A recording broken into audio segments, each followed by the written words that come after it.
na stavebný objekt SO 80200. Ja som tam prezentoval v súčinnosti s pánom Halabicom názor, že by bolo dobré mať alternatívne napojenie. Chceli sme urobiť to, aby sme ten prípoj alebo prípojku, ktorá je dnes slúžiaca ako dočasná staveničná komunikácia, aby na ňu natiahli asfalt, buď NDSáci alebo BSK, aby sme vlastne z Triblavinskej získali napojenie. A v súlade s týmto mojím vystúpením alebo s požiadavkou som následne získal z NDSky a od ministerstva mapu, ktorú som vám tu tuším 1. novembra alebo keď 4. novembra sme tu mali zastupiteľstvo ukazoval a hovoril som vám, že toto je alternatíva, o ktorej sa chceme baviť a myslím si, že vtedy ani nedošlo, no ja som to aj prezentoval, možno je to na kamere, takže tam som ukazoval, že pre mňa je alternatíva napojenia Triblavinskej cesty. To, že to došlo tak, že sa k tomu robí nejaká petícia a ďalšie veci, fakt nie je vec, ktorú by som ja mohol nejako ovplyvniť, organizovať. Stavebník, NDSK, ministerstvo dopravy je ich nadriadený. To, že či to majú súlady s plánom BSK, alebo nemajú, aj od nich sú informácie rozporuplné. Jedni tvrdia, že je to v územnom pláne, pretože je to menej ako 10 kruhov, druhí tvrdia, že v záväznej časti textovej, záväznej dokumentácii v textovej časti nie sú napísané rozšírenie diaľnice. To je proste vec, ktorej ja to môžem len sledovať zo povzdávy, keď to takto poviem. A ako náhle bude nejaké ďalšie stretnutie za účasti ministerstva dopravy alebo NDSky, lebo to sú tí, ktorí k tomu majú čo povedať, tak vám dám vedieť. Opakujem, zatiaľ sú tie stretnutia len na úrovni BSK a starostov dotknutých obcí. Zajtra je pozvaná NDSK alebo ministerstvo dopravy. Opakujem to, lebo toho októbra, čo som hovorila, tam si bol za starostov prítomný iba ty, potom tam bola pani Dinková z NDS, ešte dva ľudia z NDS, potom tam bola BSK Kristinová a Prešov a za Starland Holding tam bol Pavko Bernák Tahotný a ministerstvo Halabica. To sú všetci, takže tam neboli všetci starostovia, bolo to vyslovene a jedným kvôli tomuto územiu. No a teda cieľom tejto diskusie je, nemyslím si, rozanalizovať detailné technické parametre týchto projektov, ale vysvetliť si nejaký taký základný koncept a alternatívy a stratégiu, ktorú chceme. Jasné, tak som hovoril od začiatku, že je tam možnosť, tu 802 legálnych, nestojí to na mňa. Štefan, registrujem, hneď ešte dopoviem na tému toho zmieru. Ja som samozrejme, OK, to je v pohode, ja som to komunikoval s právnikom, ktorý nás zastupuje na súde v tejto veci, takže ja si dovolím prečítať pol strany až štvorky. Ktorý tu je právnik? Pán Vozák. Čiže ten, čo nám všetky súdy prehráva. Neviem, či prehráva, ja viem iba o jednom, ktorý sme, nie my prehrali, ale prehralo ministerstvo financií a tam nás nezastupovalo. To je informácia od vás, pán starosta, takže môžeme ísť na to. Neviem, kedy som vám takúto posúvu. Že preto stále máme do konca roka, aby tie spory, čo prehral, aby dotiaľ do konca. Aby tie spory, ktoré prehral, dotiaľ. Áno, že preto máme dve hraničné spory, ktoré prebral dotiaľ do konca. No nič, vážený pán starosta, prvá veta navrhovaného súdneho zmieru je prekopírovaním petitu žaloby, teda čoho sa MCST a S v súdnom konaní domáha. Prvá veta petitu žaloby, pravda, obsahuje ešte dovetok a neexistuje zákonný dôvod na to, aby bola ako miestna komunikácia využívaná. Teda schválenie zmieru s takouto vetou by znamenalo vyhovenie žalobe MCST. Druhá veta navrhovaného zmieru má zrejme za cieľ vyvážiť úspech MCST vyjadrený v prvej vete a zákazník prejazdnosť Triblavinskej cesty v úseku, ktorým táto prechádza cez pozemok 1680/16. Tu je však formulácia nejasná, neurčitá, nevykonateľná a umožňuje MCST ako krajné riešenie urobiť i opatrenia na znepriaznenie Triblavinskej cesty v tomto úseku. Mne to vyplýva z formulácie: navrhovateľ by mal vo verejnom záujme vyčerpať pred iným využitím nehnuteľnosti všetky dostupné riešenia využitia nehnuteľností, ktoré nebudú viesť k obmedzeniu premávky. Veta druhá nepredstavuje žiadny záväzok, právnu povinnosť, je deklaratórnym vyjadrením, čo by navrhovateľ mal a navyše odporuje vete prvej, ktorá zakotvuje právo MCST užívať vlastnícke právo disponovaním s nehnuteľnosťou nachádzajúcej sa na parcele 1680/16. Pre tých, čo nevedia, ktorá je to parcela, to len súka, to je tá zákruta na ceste Triblavinskej zhruba tam, kde je Pánka.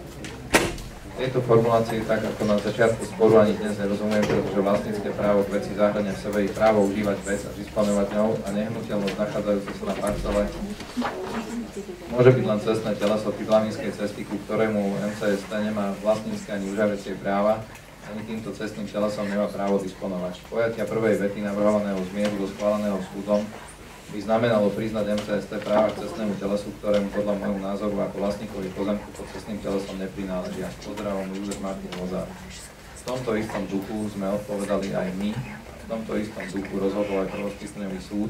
Jednoducho, že tá komunikácia je miestna, pretože podľa zákona o cestách a komunikáciách spája dve časti obce alebo dve obce. Tam diskusia nie je o tom, že či ako, ale je to miestna komunikácia. Dovidenia bodka. Jasné, že MCST sa odvolalo a prebieha momentálne odvolanie na krajskom súde, ale to stále de facto nemení nič, že jednoducho pozemok pod cestou je spoločnosti MCST a cestný prvok, asfalt je proste v správe obce, je to miestna komunikácia, nemôže zabraňovať nikto prejazdnosti cesty. Asi toľko na tému zmieru. Vláčka? Ja len asi sme sa nepochopili, pretože cieľom uznesenia nebolo schváliť zmier, ktorý si práve prečítal. Cieľom uznesenia je obecné zastupiteľstvo odporúča starostovi rokovať o schválení súdneho zmieru z MCST, text súdneho zmieru predložiť na schválenie obecného zastupiteľstva na najbližšom zasadnutí obecného zastupiteľstva. Takže treba to vyrokovať, aby to bolo dobre pre obec aj pre aby sme MCST. zlegalizovali, alebo aby sme naštartovali možnosť legalizácie predávactej cesty a neodstredili si možnosť napojenia, ak teda tie kolektory budú tak ako byť, napojenia na diaľnicu. K tomu by som dodal také zaujímavé informácie z predchádzajúceho volebného obdobia, že pán starosta Marinčák za tej Triglavinskej cesty teraz neviem, či investoval 2 alebo 3 štúdie v hodnote každú 9 999 eur, možno preto, že mal kompetenciu zmenu rozpočtu 10 000 eur a naplánoval tam 2 alebo 3 kruhové objazdy. Takže keby sme investovali toľko z rozpočtu obce, ono by bolo dobré asi tom pokračovať. Ďakujem. Ďakujem, pán Granec, nemôžem hodnotiť bývalého starostu.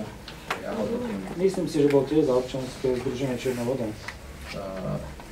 To je síce pravda, že sme mu urobili platformu pre jeho kandidatúru, ale odtedy sa situácia dosť výrazne zmenila. A to ste si Ale tie všimli, už peniaze tam sú nestarostuje. investované. A hodne. To je síce pekné, ale opakujem, z môjho pohľadu Triglavinská cesta nemusí byť vôbec nejako legalizovaná, extra, zvlášť špeciálne, pretože legalizovaná je ako miestna cesta, spája dve obce. Nechápem, prečo stále všetci beriete do úst niečo v zmysle, že legalizácia Triglavinská je legalizovaná.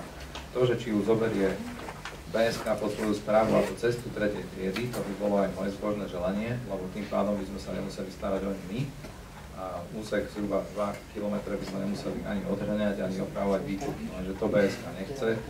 Pokiaľ to nedáme do poriadku, tak to jednoducho BSK nezoberie. Čiže keď tam bude nejaký súdny spor, tak BSK potom veľmi rada chnapne, áno? Tak to máme rozumieť.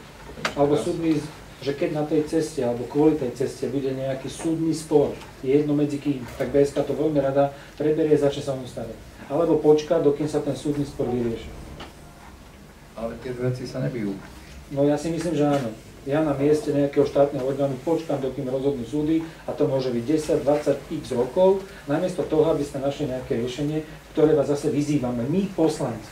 No áno, pán Granec, ale veď, neviem, či si nerozumieme, ale tým, že je to na súde, tak tam beží súdny proces, neviem, koľko to bude trvať. Hej. Niekomu sa podarilo za 4 dní vyrokovať odvolanie z krajského súdu, niekomu to trvá rok. Hej.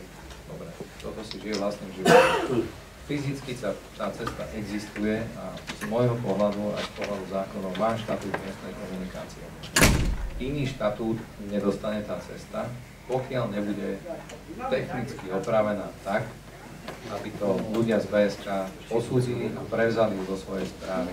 A tieto dve veci budú chvíľočku trvať, ale budú stať aj peniaze. To znamená, aby sme my ako obec dali tú cestu dokopy, tak tam budeme musieť poopravovať zo pár výkutov, urobiť tam krajnice, na niektorých miestach, kde sa dajú rozšíriť a tak ďalej. A toto je účel, ktorý chceme urobiť. Takže tak, hlásil sa pán Sládeček už asi pol hodinu, dáte mu hlas? Jasné, Štefán, prepáč.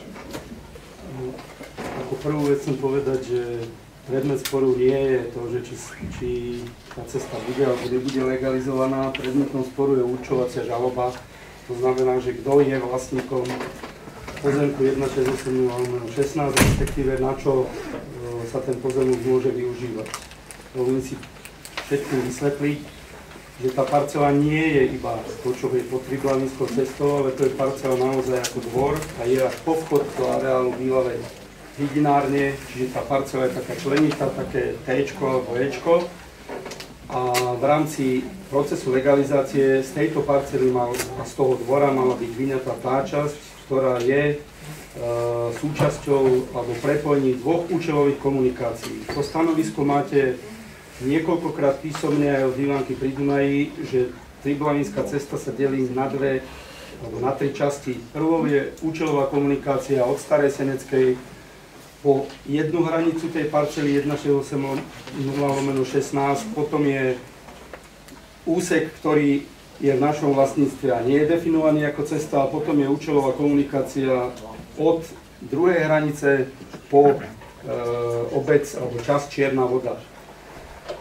Ten spor môže bežať, starosta v tom má pravdu a môže byť Triglavinská legalizovaná. Nemá však pravdu, že je legalizovaná, lebo keby to tak bolo, tak to sme vám napísali. Tak sa dohodnite s tou NDS-kou, aby im to vyhovovalo tak, ako im to vyhovuje. Ale pán Granec z minulého obdobia pamätá, že sa ten spor riešil na základe výzvy NDS, keď starosta Marinčák na základe môjho upozornenia, že prebieha územné konanie, respektíve v tom čase už stavebné konanie na celú tú stavbu diaľnice a s diaľničnou križovatkou a obec môže prísť o túto možnosť, tak požiadal NDS-ku o pripojenie časti Čierna Voda na diaľničné kolektory.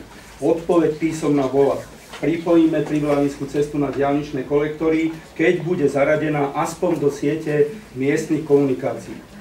Na základe toho sme my navrhli, kým sa celá vec dorieši, lebo to nie je len náš problém. Tam sú aj iné úseky, ktoré patria niekomu a nie je to doriešené alebo ošetrené, lebo likvidátor hydinárskeho štátneho majetku to nedoriešil, alebo nikto od neho nechcel cestné teleso kúpiť, tak si ho previedol na nejakú, alebo previedol ho na nejakú firmu a tá sa teraz hlási o právo, to je z tej druhej strany cesty. Následne sa uskutočnilo veľmi veľa rokovaní, veľmi veľa diskusí. My sme urobili aj to, že sme predložili návrh ministerstvu a NDS-ke na legalizáciu tej Triglavinskej cesty postupom, že my ten svoj úsek zaradíme ako účelovú komunikáciu, čo má v rukách obec. Následne z toho vznikne ucelená účelová komunikácia medzi Čiernou Vodou a Starou Seneckou cestou a potom obce, keďže je to v ich kompetencii, z toho urobia miestnu komunikáciu a tým bude splnená podmienka NDS-ky. To máte písomne odsúhlasené, zaviazali sa to aj v tom zápise. Ak ale zastáva vedenie obce názor, že to je legalizované, nemáme čo riešiť. Tak sa dohodnite s NDS-kou, aby to pripojilo na diaľničné kolektory alebo na nejaký iný nadradený cestný systém alebo nadradenú cestnú sieť. Písomné vyjadrenia sú však iné. Jednoducho musí z toho byť miestna komunikácia, aby ste sa mohli pripojiť na nejakú nadradenú cestnú sieť. Z vyjadrenia Ivánky pri Dunaji vyplýva, že je to účelová komunikácia s určením len pre prístup na ich polia a do toho areálu alebo do areálu bývalého družstva, potom hydinárskeho štátneho majetku, ktorého sme my v súčasnej dobe vlastníkom. Keby sme tu naozaj tak hájili záujmy, ako tu je prezentované, len svoje, tak my v podstate nemusíme sa vôbec s touto témou zaoberať, pretože my do svojho areálu písomne aj od ministerstva, aj od všetkých dotknutých orgánov prístup zabezpečený máme. Ale ďalej už zabezpečený nie je. Sú to dve rozdielne veci. Váš pohľad nás odvolávky na zákon z roku 1975, ktorý nepamätal na to, že môžu byť aj súkromní vlastníci pozemkov alebo niečoho vôbec a všetko bolo štátne, tak tam je naozaj napísané, ak cesta spája dve obce, tak by mala byť verejnou komunikáciou, keďže došlo k likvidácii toho, kto tú cestu vlastnil a ten ju rozpredal, čas predal obci Chorvátsky Grob, čas predal v tom čase Agroliftu a čas predal nejaké firme Umit. Vy sa jednoducho podľa zákona musíte s tými subjektami dohodnúť. Keď sa nedohodnete, skúste presvedčiť NDS-ku, že však podľa nás je to teda miestna komunikácia, pripojte nás. Tak, zatiaľ sú písomné stanoviská také, že podľa nich to miestna komunikácia nie je. Snažili sme sa vám to vysvetliť, navrhnúť a riešiť to súdnym mierom. Ak sú tam veci, ako písal pán Vozár, podľa toho, čo som si vypočul teraz, tak vy odporúčate rokovať o tom. Takže môžeme prejsť na návrhu toho uznesenia. Alebo je tu ešte nejaká diskusia. Ďakujem. Takže návrh uznesenia. Obecné zastupiteľstvo odporúča starostovi rokovať o schválení súdneho zmieru z MCST. Text súdneho zmieru predložiť na schválenie obecného zastupiteľstva, obecnému zastupiteľstvu na najbližšom zasadnutí obecného zastupiteľstva. Takže Roman Cokarčík za, Pálo Solanka, Ivan Volek, Erika Goliášová, Jan Granec, Za. Peter Borovský, Za. Daniela Keblešová, Danka Michalková, Martina Močková, Vladimíra Vidrová. Za. Ďakujem. Sú tam ešte nejaké uznesenia ďalšie v tomto bode? Áno, posledné. Ale keby si... No dobre, chcel som dať 5-minútovú prestávku. Ste za? Aké? Tento bod dokončíme. No dobre, Posledné. okej. Uznesenie číslo 142 z 2016. To bola tá autobusová doprava. Treba ho čítať, aby sme to nejako skrátili.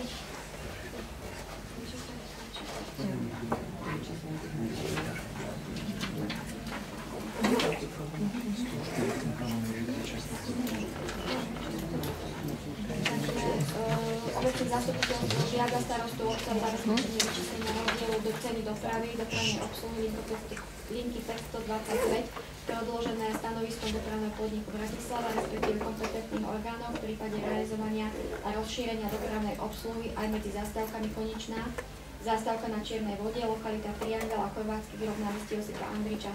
Odporúča starostovi obce rokovať s DPA alebo kompetentnými orgánmi o rozšírení dopravnej obsluhy linky 525 po konečnú zastávku Chorvátsky grob na meste Josipa Andriča. Takže čo?